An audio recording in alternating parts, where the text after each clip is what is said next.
I'm Sharon, and I grew up in the shadows. A shadow made of light, music, and admiring glances. A shadow made up of loud applause, smiles full of pride, and endless conversations about how talented she is, how extraordinary, and how one of a kind she is. The star in this shining theater of our family life was my older sister, Lily. Our house was always filled with people, noise, laughter, the smell of food, and of course, Lily's voice. Relatives flocked to us like ants for a picnic, knowing that not only Mom's famous barbecue was waiting for them, but also the main entertainment of the evening, Lily's performance. The backyard seemed to have been created for her. A neatly manicured lawn, a huge oak tree whose spreading branches served as a natural backdrop for her impromptu concerts.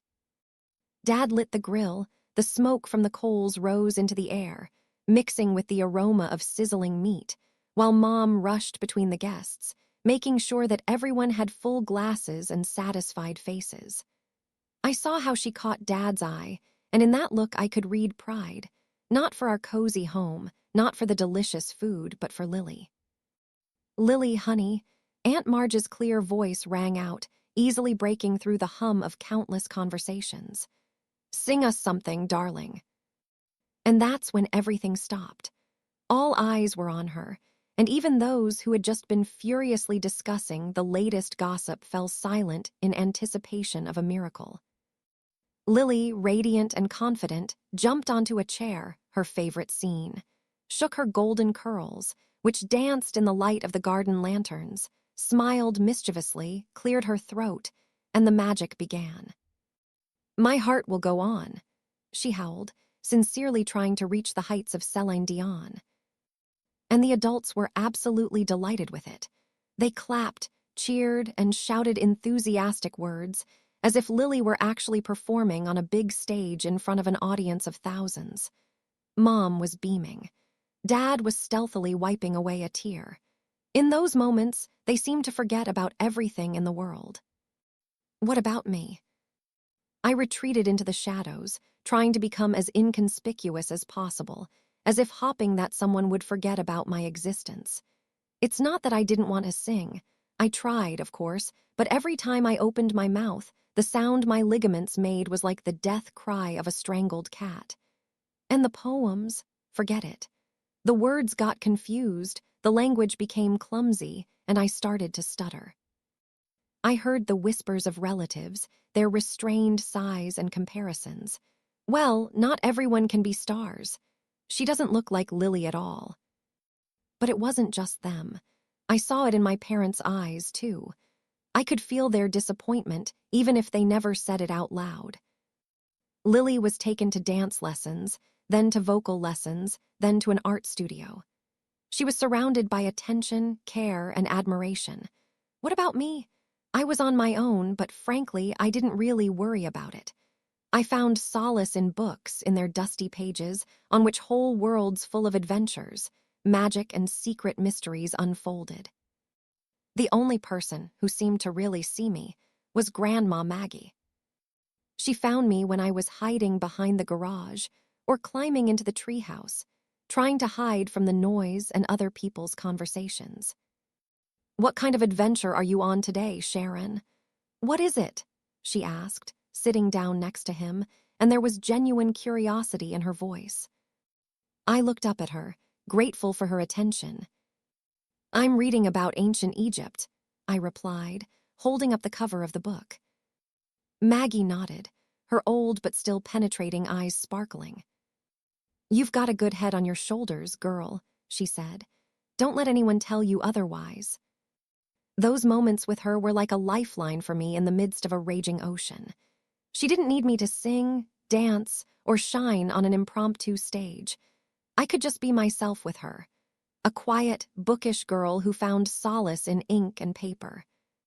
But no matter how much I cherished those moments, they couldn't erase the fact that I was a forgotten child. Every time Lily mastered a new song or achieved something in another club, her parents showered her with praise and gifts. New clothes, the latest gadgets, the best seats at concerts of her favorite artists. She got all this. Did I? I got her old stuff. I listened to her talk about how great it is to be on stage, how she is noticed, how much she is loved. I'm used to being in the shadows.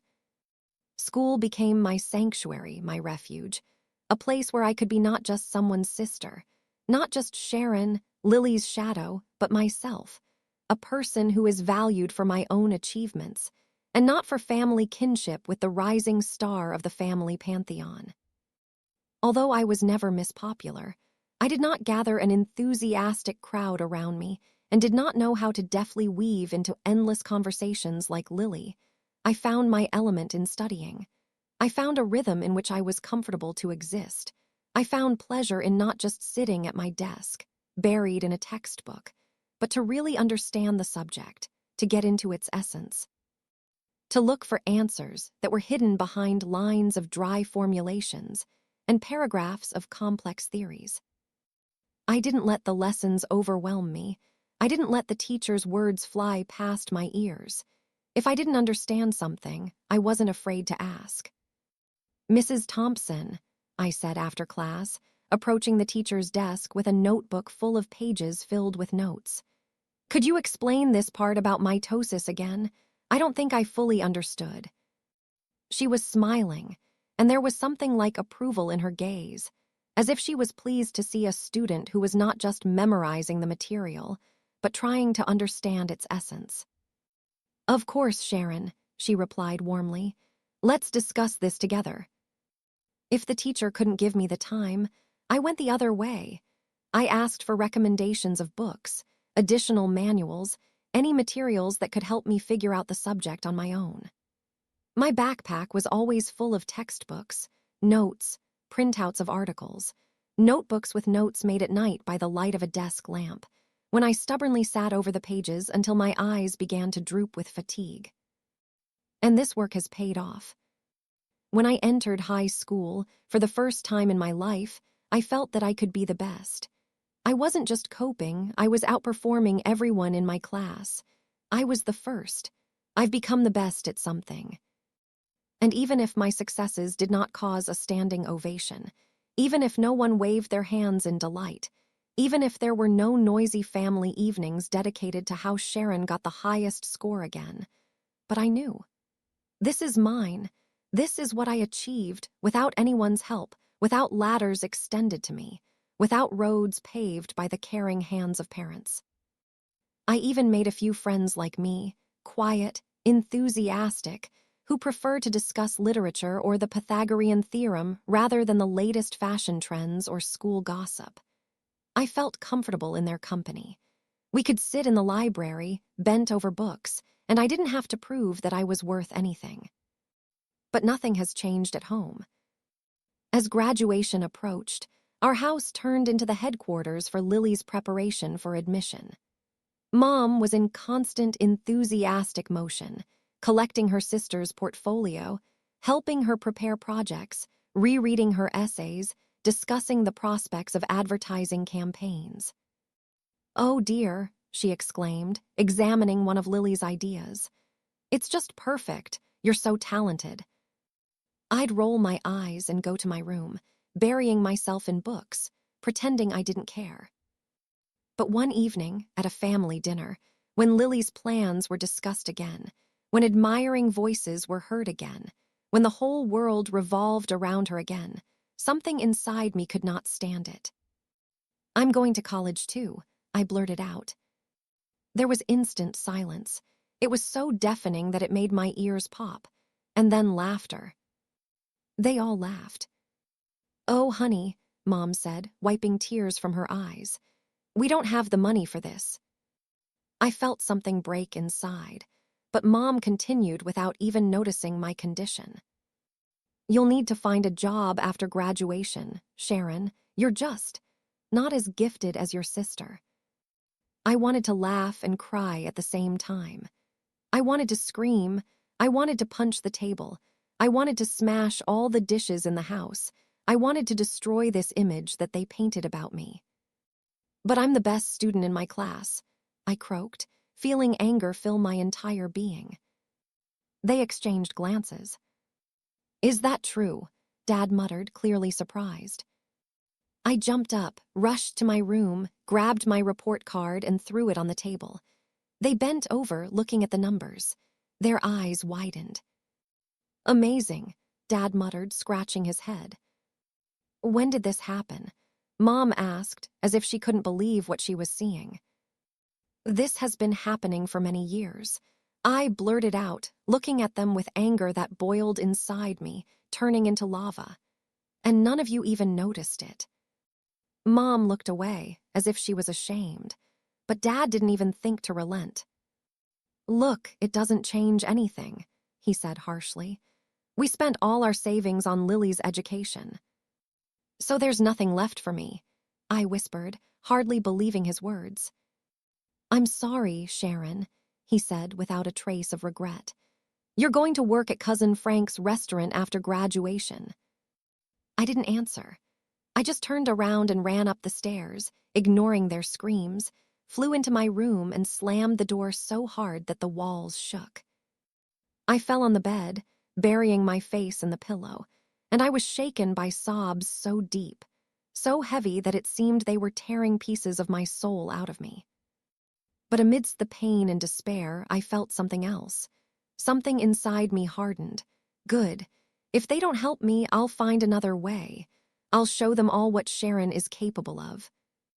The next few months flew by in a blur, as if someone had pressed the fast-forward button, leaving me with no clear memories, only a vague feeling of bitterness and an icy lump in my chest that tightened every time I heard Lily's name.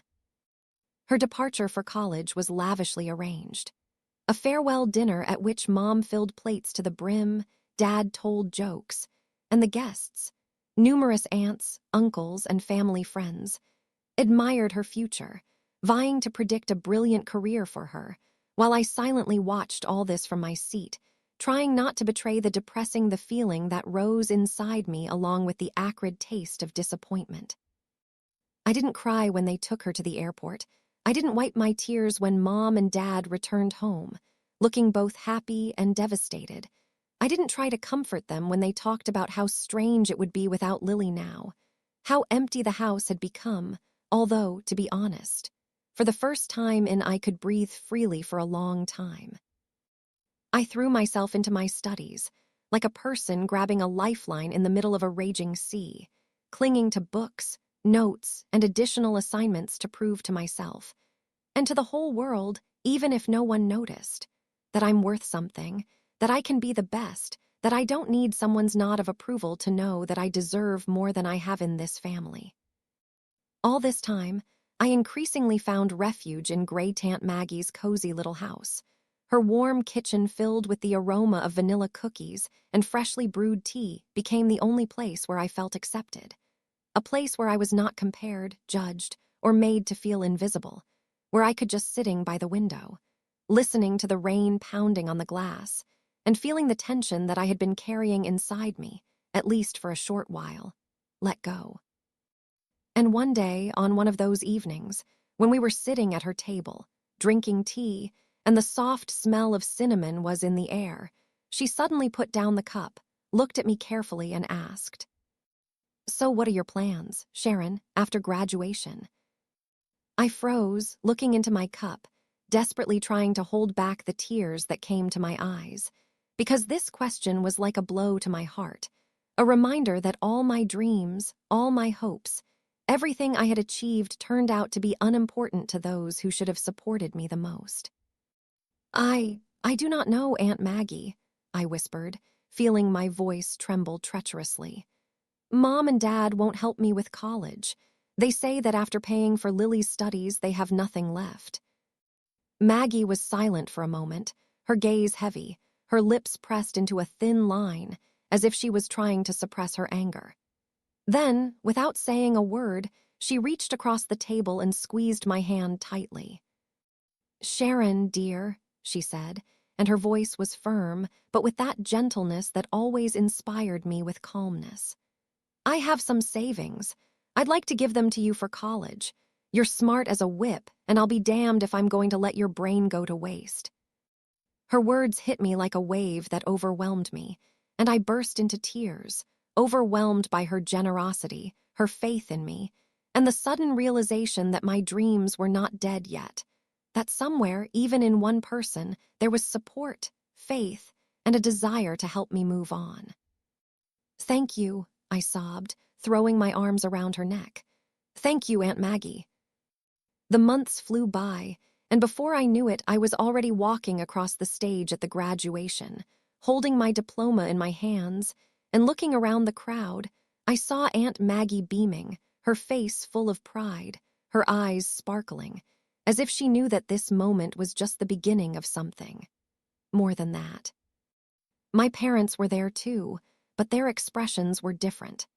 They looked proud but confused, as if they suddenly realized that they had missed something, that I was not who they always thought I was, but their realization came too late.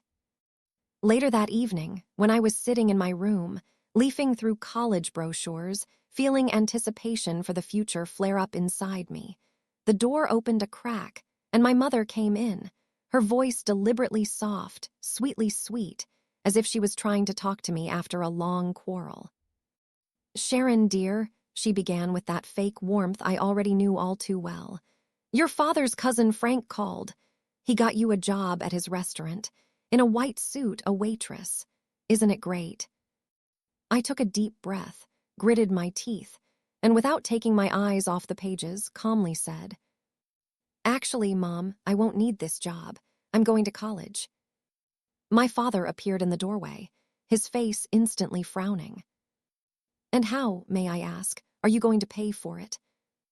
I lifted my chin, meeting his gaze with the determination that had been simmering inside me for a long time. "Aunt Maggie is helping me," I replied. "She gives me her savings for studying." There was silence, so thick that it seemed you could touch it. Then his father's face suddenly turned red with anger, and he exploded. "Absolutely not. If Maggie has any extra money, Lily should have it." I blinked, not believing what I had just heard. "Lily," I gasped, shocked. "She needs a car to work in advertising after graduating from college next year." He continued, getting more and more heated. I felt a cold rage explode inside me, spreading through my veins like red-hot lead. "Are you serious?" I hissed, feeling my voice tremble treacherously with rage. "This is my chance. This is my chance to get an education." "Don't be selfish, Sharon," Mom said. "Your sister needs that money more than you do." I stood up with my fists clenched, but my voice was firm and clear. "No, this money is mine now, and I use them for my studies. End of discussion." From that moment on, life at home became unbearable. I called Aunt Maggie in tears, sobbing, finding it difficult to find the words. But I barely had time to start talking, as she, without hesitating for a second, interrupted me in her usual firm but affectionate voice. "Pack your things, dear," she said so calmly, as if it were about something everyday, and it's not about radically changing my life. "You're moving in with me." So the next morning, I was stuffing my belongings into a worn suitcase, hurriedly, without looking around, without giving myself a second to doubt. And then, without looking back, I walked out the door, leaving behind everything that connected me with this house. The taxi pulled away from the curb, and I watched my childhood home gradually shrink in the rearview mirror, turning into a distant, alien silhouette that no longer caused me the warm nostalgia it should have, only a sense of relief, as if the stone I was carrying had finally been lifted from my shoulders. So many years. When I drove up to Aunt Maggie's house, I suddenly realized how tense I had been all this time, how my muscles were in constant tension, how deep inside me lived the expectation of new disappointments and blows. But as soon as I took the first step onto her threshold, this tension began to weaken, like a viscous ice that finally began to crack under the rays of the sun. The summer flew by in a whirlwind of preparation. I ran through the authorities, filled out endless documents, chose courses, enthusiastically reread the descriptions of subjects in my schedule. And before I could really realize that all this was happening to me, I set foot on the campus of the state university. I've always dreamed of my first day of classes, imagining wandering through long corridors among students like me, sitting in the classroom, listening to lectures, feeling that I'm exactly where I need to be. And so, as I sat in my introductory business lecture, absorbing every word of the professor, writing down every important thought, I couldn't help but think, I did it. I'm really here. Meanwhile, Lily had started her senior year at her fashion college, and even though I hadn't heard much from her or my parents since I moved in, I tried not to let it bother me. I was too busy with my newfound freedom, too passionate about student life, which had a place only for me, for my goals, for my desires. But then, a month after the start of the semester, there was a call from Aunt Maggie. "Sharon, dear," she said hesitantly, and from the way her voice sounded, I immediately realized that this was not going to be a pleasant conversation. "I think you should sit down." My heart started beating faster, my palms were sweating, and I automatically pressed the phone closer to my ear, waiting for something. Something I probably didn't want to hear. "You probably don't know this, but Lily suddenly showed up at home," Aunt Maggie began, and I heard a note of weariness in her voice. "She dropped out of college." I blinked, trying to process her words, but before I could ask a question, she continued. "The reason is her pregnancy." I froze, feeling something tighten uncomfortably in my chest. "What?" "According to her, there's nothing to worry about." Aunt Maggie's voice was full of annoyance, a kind of barely suppressed disappointment. She just shook her perfect hair and said, "Oh, don't worry, the baby's father is rich. We're getting married soon." I didn't know what to say, but the story didn't end there. "The problem is," Aunt Maggie continued after a short pause, "that Lily's boyfriend wasn't as loyal as she thought. When he found out that she was sleeping with his friend, all hell broke loose." I exhaled, stunned. "What?" "They didn't even know who the baby's father was," Aunt Maggie added dryly. I sat with my phone pressed to my ear, trying to process it all, feeling a strange mix of emotions that I hadn't expected. Of course, the most petty and selfish part of me felt a kind of perverse satisfaction that the golden child had finally fallen from its pedestal, that the ideal image that my family had so diligently cherished turned out to be just a fragile shell, hiding the same imperfection that they had never forgiven me for. But mostly I was just sad. I'm sad for Lily. I'm sad for the mess she's gotten herself into. I'm sad for our whole family, who built their happiness on a shaky foundation of illusions. The saga continued for the next few months, and Aunt Maggie kept me informed of all the gossip from family gatherings, which I no longer attended, but which now seemed to resemble a theater of the absurd. When Lily's baby was born, a DNA test confirmed that her boyfriend was indeed the father, but instead of the fabulous wedding she had imagined, he simply agreed to pay child support, leaving her to deal with it all on her own. And then came the final blow. Finding herself in a desperate situation, Lily, having no choice, got a job as a waitress at Uncle Frank's restaurant. For the very job that was once offered to me, when I hung up the phone, I felt a storm of emotions. Part of me wanted to gloat, to imagine the look on my parents' faces when they realized that their ideal daughter wasn't as infallible as they thought. But the one they didn't believe in, the one who was sent to work in a diner, was the only one who moved on, the only one who got out of their narrow merca. But most of me was filled with a completely different emotion. I felt grateful. Thanks for Aunt Maggie, who believed in me when no one else did. Thanks for making the choice that brought me here. Thanks for leaving. And finally, thanks for the fact that I am no longer the Sharon that my family once considered a loser. The years flew by in a haze of lectures, exams, and night classes filled with cups of coffee, crossed-out notes, sleepless hours spent writing term papers, and rare moments of respite when I could just go outside and breathe in the autumn air of campus, reminding myself that I was here, that I was moving forward, that every sleepless night, every stressful morning, every obstacle overcome leads me to the life I chose on my own. Before I knew it, I was already walking across the stage at the graduation ceremony, feeling my heart beating in my chest at breakneck speed. But not from fear, but from delight, from the realization that I was finally standing here, tightly clutching my hard-earned diploma in management, feeling the weight is not only in my fingers, but also in my soul, because this diploma was not just paper. It was a symbol of everything I went through, everything I overcame, proof that I was able. No matter what. I looked around the crowd and, as expected, saw Aunt Maggie's beaming face, her eyes filled with tears of pride, her warm, so familiar smile that told me, I knew you could do it. Thanks to my high grades, perseverance, and brilliant recommendations from the teachers, I received a job offer that could not be refused. A manager at Gilded Fork, one of the most prestigious restaurants in the city, a place where the best chefs dreamed of going, where the service was perfected, where famous people dined, leaving tips the size of which sometimes it exceeded monthly salaries. The salary offered to me was more than I had ever dreamed of, and for the first time in my life, I felt truly successful, not just as a person who had broken out of the shadows, but as a person who had built himself. I knew exactly what I wanted to do with my first paycheck.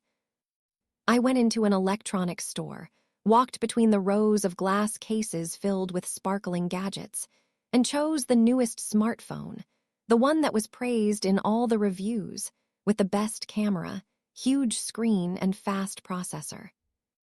When I handed it to Aunt Maggie, her face shone like the sun coming out after a long rain. "Oh, Sharon," she gasped, turning the device in her hands as if she couldn't believe it was really hers. This is too much." I grinned, already pulling out my phone. "Not at all," I said, feeling the wings of happiness spreading inside. "Now let me show you how to use it." The next few weeks were spent learning. I patiently explained how to download apps, how to take photos, how to send messages, and Aunt Maggie mastered everything I showed her with amazing ease, especially being fascinated by the possibilities of social networks. She quickly felt like a fish in water in them, especially loving the video feature on Facebook, and soon her page was filled with short clips. Her garden, her lazy red cat, her famous apple pie, which she filmed at every stage of cooking, happily commenting on the process. I watched her videos during lunch breaks, always leaving comments and likes, and it became our special way to stay in touch, even on days when work overwhelmed me. One evening, when I was preparing for dinner in a hurry, my phone vibrated, and after taking a quick glance at the screen, I froze, amazed at what I saw. Mother's name. We haven't talked in years. I hesitated, my heart pounding with a mixture of curiosity and apprehension, but then I took a deep breath and answered. "Sharon." Her mother's voice was hesitant, somehow unfamiliar, as if she didn't know how to begin. We were hoping you'd come to talk." After a long pause, I finally agreed. That Sunday, I stood on the porch of my childhood home, looking at a familiar but now alien door, feeling a strange, mixed feeling rising inside. Not fear, not anger, not nostalgia, but something else deeper. I raised my hand, hovering a centimeter away from the doorbell, but before I could press it, the door swung open. "Sharon," my mother exclaimed, hugging me tightly, and there was genuine relief in her voice. "Oh, honey, it's so nice to see you." I stepped inside and saw my father, Lily, and the baby, a tiny creature snuggled in my sister's lap. The atmosphere was tense, but not hostile as I had feared. "You look good, baby," his father said, his voice rough but warm. "We heard that you're doing well." I nodded, still wary. "Yes," I said, trying not to show my emotions. "I am the manager at Gilded Fork now." Their eyes widened. Mom cleared her throat nervously. That's great, honey," she said, but there was something uncertain in her voice, something that made me tense up. Actually, that's part of why we wanted to talk. I was silent, waiting for him to continue. She glanced at Lily, who was avoiding my gaze, cradling her daughter in her lap. "We were hopping," she began cautiously. "Well, we were wondering if you could help Lily get a job at your restaurant." I didn't answer right away, letting the words sink in, feeling the same feeling that I've known since childhood rise up inside me. It's not caring, it's not remorse, it's not a sincere desire to get closer. It's a request. I looked at my sister. She didn't look up. I sighed. "I'll see what I can do," I finally said, restrainedly. "No promises, but I'll ask." True to my word, I really intended to ask. But for the first time in my life, I knew that my answer was my choice. I talked to Mr. Reeves, the owner of the restaurant, about Lily, not quite sure why I was doing this or whether I should interfere at all. But despite all my doubts, the words came out of my mouth by themselves, and now I'm already making arguments in her favor that I would never have thought of saying before. To my surprise, Mr. Reeves not only listened attentively to me, but also nodded with a slight smile, as if he had already made a decision a long time ago. "Okay, Sharon," he said after a short pause, toying with a silver pen in his hands. "Let's give her a chance. Let's start with the administrator position." So Lily started working at Gilded Fork the following week. I watched her closely, half expecting her to fail, cause a drama, or simply run away after the first difficulties, because her whole life up to that point had been built on ease and luck, on the fact that everything was given to her without difficulty. But to my surprise, she succeeded. She arrived on time, dressed with impeccable neatness. Her manners were impeccable. Her smile was professional but at the same time warm, and the customers adored her. She remembered their names, knew their preferences, and was adept at handling moods and awkward situations. As the weeks passed, I noticed that I was gradually relaxing around her. Of course, we didn't become best friends, but we established an even, warm working relationship, devoid of tension from the past. And so, when I thought that I had finally found stability, the universe, as it usually happens, decided to present me with a new unexpected twist. This time, fortunately, a positive one. One day, Mr. Reeves called me into his office. I felt my heart beat faster, for a moment afraid that maybe I had done something wrong, but instead of a harsh reprimand or reproaches, I was met with his sly squint and a light, barely perceptible grin. "Sharon," he said, leaning back in his chair, "would you like to help me expand my business?" Before I knew it, I was overseeing the opening of not one, but 3 new restaurants. My days turned into a whirlwind of meetings with suppliers, interviews with staff, menu tastings, interior discussions, and endless calculations.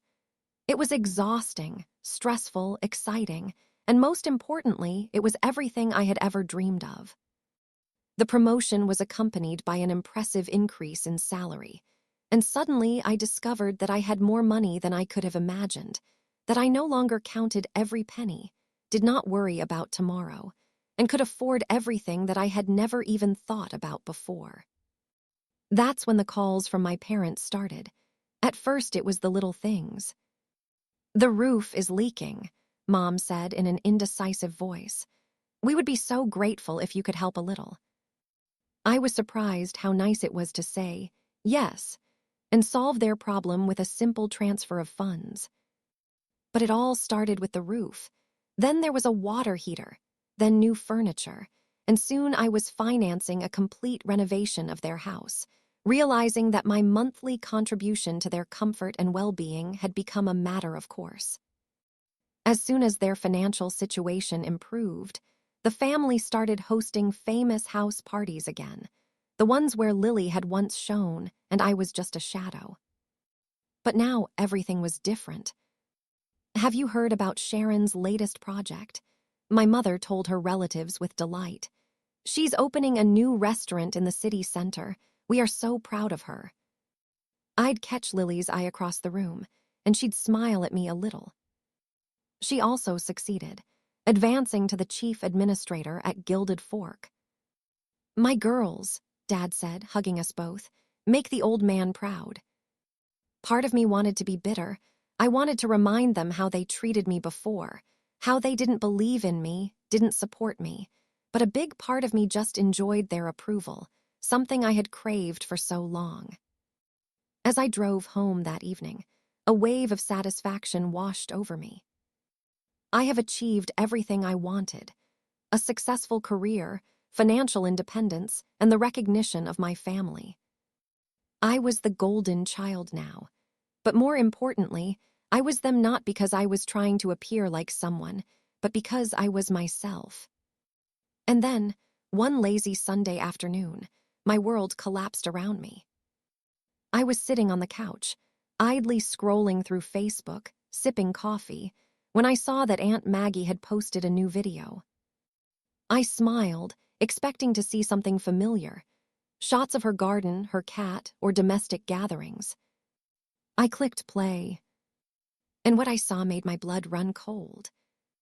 On the screen, in perfect clarity, were my parents, their faces flushed from alcohol and complacency, and next to them sat Aunt Maggie, looking tense and awkward.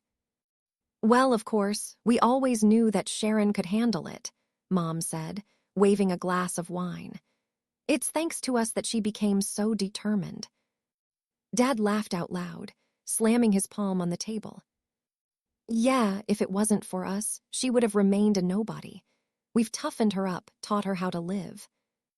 "Oh, but Lily's a star, too, of course," Mom added, leaning back.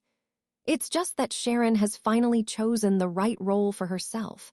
Every family should have a successful sister, and there should be someone you can rely on." I couldn't believe my ears. They haven't changed. All these confessions, warm words, and the pride in my voice were empty words, hiding the same condescension, the same inability to see me not just as Lily's little sister, but as a separate person. For them, my success was just a convenient plot in their own story, proof of their correct upbringing, and not the result of my own struggle, my work, my perseverance. My hand was shaking when I turned off the video. I took a deep breath, feeling the anger and pain building inside me, and suddenly I realized that this moment would change everything. I sat there, stunned, staring at the screen, which still showed a frozen image of my parents. Their flushed faces, pleased, smug smiles, and a drunken gleam in their eyes.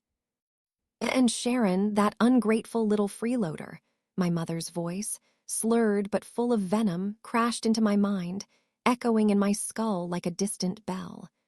"She says she doesn't give us much." She was waving her arms furiously, her gestures getting sharper and sharper, until she spilled some of the wine on the tablecloth, but she didn't even seem to notice.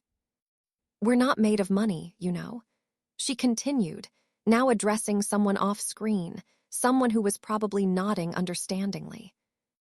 Dad, sitting next to him, slammed his palm on the table and, blushing even more, inserted his word. "Yes, it's true. Everything is fine with us only thanks to our Lily. She keeps this fancy restaurant afloat, and Sharon." He waved his hand as if to ward off an annoying fly. "Sharon just floats on her own 2 feet." I felt something cold and sticky rising inside me, overwhelming me.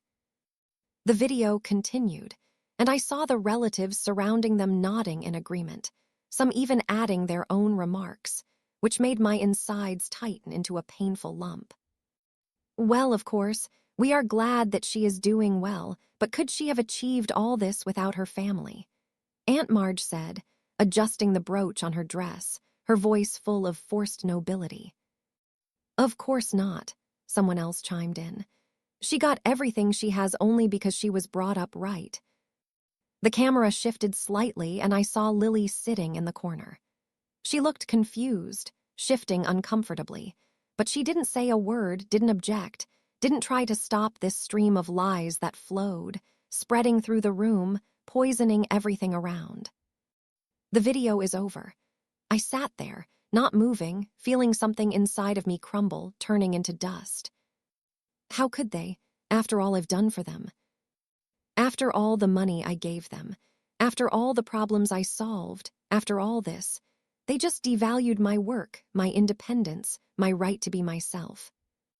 With shaking hands, I scrolled down to the comments. There, among the many messages, I saw a stream of furious demands from my parents. "Maggie, delete this video right now," Mom demanded. "You had no right to post this. Delete it immediately," Dad echoed her. But it was Aunt Maggie's answer that made me burst into tears. "I do not know how to delete videos, and even if I did, I would not. It's time for everyone to see the truth about how you feel about Sharon. She supports you, but how do you pay her for her kindness? You should be ashamed of yourself." I sat for what seemed like hours, scrolling through the video, reading and rereading the comments, hearing the words of my mother and father over and over in my head, their mocking, contemptuous voices. Betrayal. I thought that I had outlived it a long time ago, that I had learned to accept them for who they were, that their approval no longer meant anything to me. I was wrong. Finally, I picked up the phone and dialed Aunt Maggie's number. "Oh, Sharon, darling," she said when she answered, her voice full of sympathy. "I understand you've seen the video." "Yes," my voice was choked with tears. "I can't believe this, Aunt Maggie. How could they?" I could hear the anger in her voice. "They've always been like this, Sharon. You just weren't there to see it. I'm sorry you had to find out this way, but maybe it's for the best. You deserve to know the truth." We talked for hours, and Aunt Maggie comforted me as I went through the full range of emotions: shock, anger, bitterness, pain. When night fell, I already knew what I had to do. "I'm breaking up with them," I said, and my voice sounded firm despite the pain in my heart. "No more money, no more help. They made their bed and now they can stay in it." The days after the video were some of the hardest in my life. My phone wouldn't shut up, calls, texts, but I couldn't bring myself to answer. Every word I heard in that video kept spinning in my head, every mocking remark, every disparaging expression. They betrayed me again. Finally, after a week of silence, I wrote a short message. "I watched the video. I know what you really think of me. Don't write to me anymore. The money stops."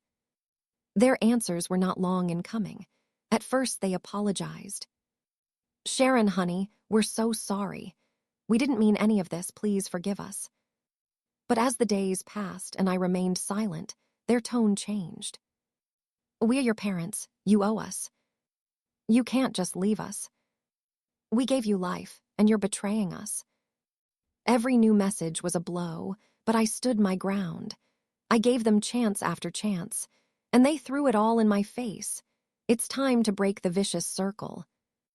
I didn't realize it right away, but the more days passed in silence, the more messages I ignored, the clearer the realization came.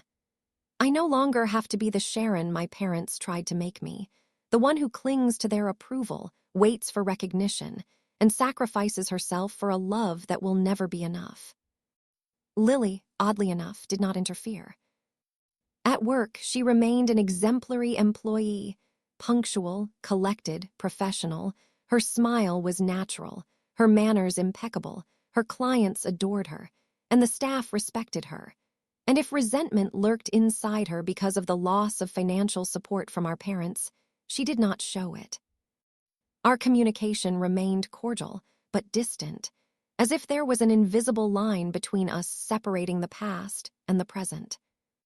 One day after a staff meeting, when she and I were alone in an empty conference room, she finally started talking about what she had been avoiding all this time.